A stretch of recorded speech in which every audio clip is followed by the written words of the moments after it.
Arsenal with the rebound. GG has scored his 6th goal of the season. Originally, I played for Hyde on the Saturday against Gateshead, and I'd come up with my friends for a night out in Newcastle, and we played here. We lost 3-0, and that was a loan away from Luton at the time, Hyde, and they were getting trounced every week, but it was a good learning curve for me, and then I was able to come here. So Gary phoned me on the Monday, Gary Mills, and said, did I want to come up to the North East and play up here for a month originally, and it was something different for me. I'd never been away from home, you know, like you say, I grew up near Luton, and that was like my hometown really around there, and I'd never known any different. I'd never been away at all from home. I didn't know how to cook, I didn't know how to clean, and I didn't know how to do anything for myself, but I embraced it. I really did. I come up and I met the lads in a hotel near Grimsby for my debut, and I never looked back really. I see the opportunity here at Gateshead to come and sort of get promotion, and that's the main reason for me coming here. I like the way Gary plays his football. He's got his own style of play, which is very effective, and they say in the conference you can't pass the ball. It is more of a physical league front to back, but Gary likes to get the ball down and pass it, and he's implemented it today, and I hope that while I'm here I can help the boys get as many results as possible to get in the playoffs and hopefully get promotion. How tough did you find it initially, or did you just settle in straight away and it wasn't really a problem for you? Yeah, I think ultimately I moved into a house with Carl Magnay at the time, and a lovely lad who took me under his wing really well, because, like I said, I'd never been away from home. I'd never understood how to cook really. I'd never really understood how to clean and wash my own clothes and basic things like that. But he taught me everything. He was brilliant with me, and when I come into a change room with big personalities, you know, I was coming in with people like James Curtis, Chandler, Marwood, Clark. It was incredible, you know, and I fitted in well. I think you're one of them, if you can survive the banter of a change room like that and the sort of personas within a change room, you're going to do all right. And I gelled really well with them. You know, I was only here a week, and James Marwood said, right, Jay, we're going for a night out. I'm thinking, I'm only come to play football, but it was one of them change rooms, you know, when you've got a camaraderie like that and a team bonding like that we had. It's what put us in good stead to do what we did that season. And ultimately, the reason I'm probably still here today is because of that changing room. You know, I come in, and like I say, I'm quite a vibrant lad, I like to think. And when you're in a changing room like that, I walked in minute one, I got absolutely nailed. All the lads absolutely battering you, and you either crumble and go under, or you embrace it and try and go back with a bit. And from minute one, that's what it was like. And I realised that this is my sort of change room. These are my sort of lads. But like you say, you don't probably appreciate it as much until you look back. You know, as a change room that I think is probably arguably the best I've ever been in. You know, I wouldn't be here today if it wasn't for that change room. You know, it was a group of lads that we got on so well. And when you're playing with your mates almost, which is what they were, and up here now they're my best friends, and you probably run that extra 5 yards for your mate. You probably run the extra 10 yards for your mate. And I think that season when we needed to dig in, one of the games I'll always remember, we went to Braintree away. Tuesday night, it was freezing, the pitch was awful. We travelled down on the day. And we got a 0-0, and Josh Walker put their lad in with a header clean through on goal, and Adam Bartlett saved it. And I think that game there really summed up the reason we got in the playoff.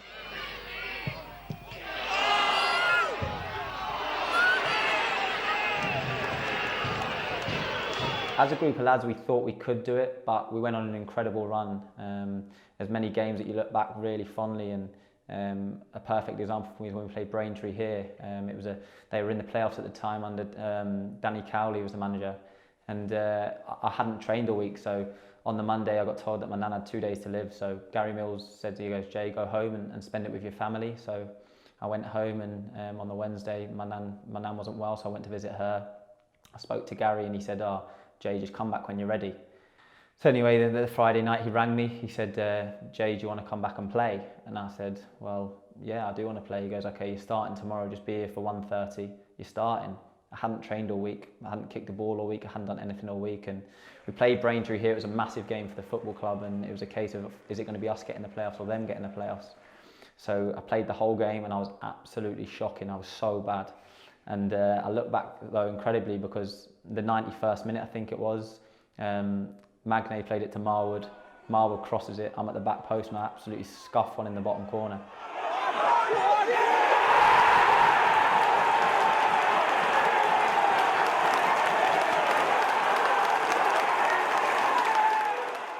I'll never forget, I walked down the tunnel, and Gary was there. I had tears in my eyes because of the week I'd had, and Gary just said to me, that was always going to be, and that's the reason you played today. And I just said, I went, Gaffer, I was so bad. He goes, yeah, you were really bad, but you've managed to get us the win. And it's just stories like that and people like that I'll always remember from that year. And the Grimsby semi-final topped it off, but unfortunately we couldn't quite do it at Wembley.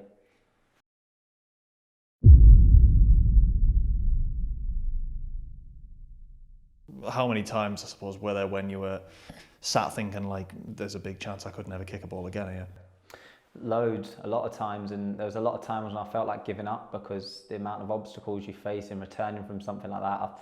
I'd never had obviously an injury at that extent, and I wouldn't obviously wish it on anybody, but there was times when I thought it would have been easier to quit because I was having niggles and I'd had to have my toenails both removed, and it was times where I thought, is it all worth the pain, and is it all worth sort of the effort that I'm putting it in every single day really. I was in the gym on my own every single day, and looking back, it could have been 3 years of pointless work really, because I got told at the time I only had a 50% chance, and when you look at odds like that and stuff, it's hard, but every single day I had a family who was supporting me, and that was my main motivation. I had one little nephew at the time, and that was always my motivation every day to carry him out. It sounds really silly, but I thought about it every day, that when I come back to playing football, I wanted to carry my little nephew onto the pitch with me and let him see me play.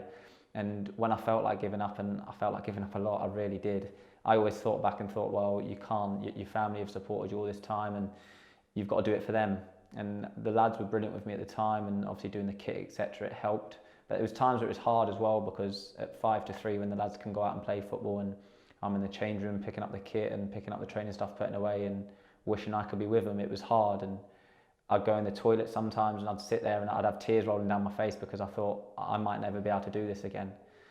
But ultimately it was a long road, and I did struggle at times, like sort of mentally and physically. There was times when I thought I'm done. I'd get a pain in my foot and I thought that's it, it's game over. I'd phone the Man City physio 3 times a week saying I can't do this, and he'd say keep going, it's okay. And you need people like that around you. You know, you need people at a football club. The supporters were outstanding with me here. They were always asking how I was getting on, and it means a lot to me, and stuff like that can keep you going when you're not so good, you know, when you're struggling and days are hard and stuff like that. But thankfully I was able to come out on top, and the day I returned at Sutton is a day I'll always remember. How do you sum up your main feelings when you did finally step back out on the pitch that day? It was incredible. You know, I played a behind closed doors game at Newcastle, and Neil Aspin arranged that one, and he said just try and get through 70 minutes. And it's a day that I was so scared. I was so scared stepping onto the pitch, because I realised all the work that I'd put in the gym and all the running I'd done had come to this day. Before my injury, when it was struggling, I'd be 20 minutes in and I couldn't run. I couldn't physically put my foot on the floor. And playing at Newcastle that day, I got through 20 minutes, and I sort of, sound silly, I looked down at my own feet. I'll never forget, I looked down at my own feet, and I was emotional because they hadn't let me down. And I thought to myself, it's okay, Jay, keep going, they're okay, they're doing you well. And I got to 70 minutes, I come off, and that was my return to football. So it was a bit of a drawn out process. We went to Dover and I was on the bench, and all my family were there that day, and I was on the bench and I didn't get on. And later in the week we had back-to-back games. We had Sutton, then we had Lincoln here, and Neil Aspin said to me on the Wednesday, he said, "Oh Jay, on Saturday you'll start against Sutton." And it was amazing. He goes, "I know a family's a lot to you," and it does. My family's massive, and he said, just get your family there because you'll be playing. And it's a day that I'll always remember, because the warm up and everything, it felt so different. I felt like a kid again making my debut. I really did. And like I say, my aim all along was to carry my nephew out, and I did that day. We went onto the pitch, and it's something that's probably one of my proudest moments in football.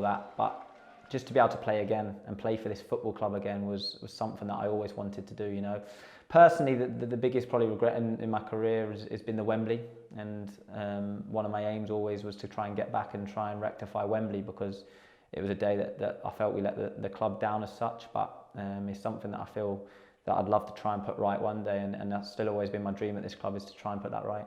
What do you think's been your favourite moment at Gateshead? I've got a couple. I'll probably say stepping back out at Sutton. That will probably be my number one. After all the work and everything and stuff like that, that will probably be my number one favourite moment, and probably a very, very close second, if not joint first, would be Grimsby.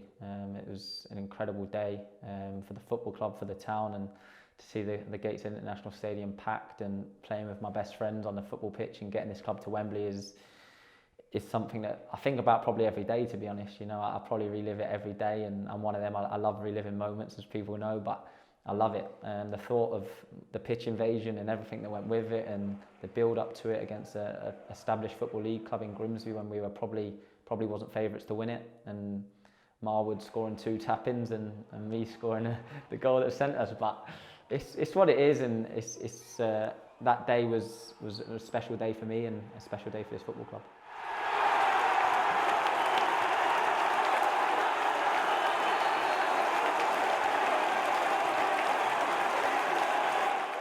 Currently on 6 goals in the league, 8 goals overall. What do you think it's been that's helped you find the sort of the goal scoring touch so much?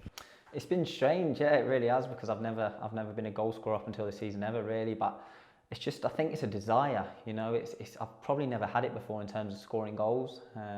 I've had it in other areas, and like I say, getting back from injury is always desire to do that. But this year has been a real desire to score goals, you know. It's a feeling, when people say, oh, scoring goals, the feeling you get, it's unbelievable. And there's times where I think, well, the ball goes wide on the right and I think, well, I just stand out there. But this year it's been a desire to get in the box and score goals, and silly things like, up until this season, if you asked anyone, they'd probably say I'm the worst header of a ball they've ever seen. And I don't know what it's been, I really don't know what it's been, but it's been a thing in my head this year where as soon as the ball goes wide, I back myself in the air to win it and score. And it's just a desire thing. It's probably a mental thing where I've probably had it over the years. I've probably never quite been that goal scorer in edge, and there's been times this year where it's dropped me in the box and I've managed to put it in. But it's been an instinct thing, like Mike says. You either got the instinct or you don't, and I'm putting myself in positions to score. If I could probably score, if I was a natural goal scorer, I'd probably have double the amount of goals with the amounts I've missed. But I'm learning, and I've always been learning in my career, and hopefully this year's a platform for me to carry on scoring goals, hopefully till I retire.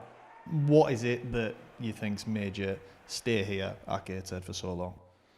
The people. It really has. Like I say, when you look at his teammates, supporters, managers, people around the club, volunteers, and it goes unnoticed. You know, like I said earlier, you look at your massive football clubs, your Newcastle and your Sunderland here, and I understand the reason they're the big football clubs, because the people that they are and the passion for sport up here. But when you drop down a few levels and you come to places like this, and it's such a family-orientated club with people who give up their free time, volunteers, and to try and make it the club that it is. And that's what I love, you know, a community spirit and a spirit that everyone sort of works together and pushes in the right direction and tries to do the best for the football club. But if it wasn't for my first year and the players that I played with and the people that I met, then I wouldn't be sat here today. But overall, across 6 years, which is, it seems like yesterday I joined, but 6 years has been incredible, and I've loved every single minute.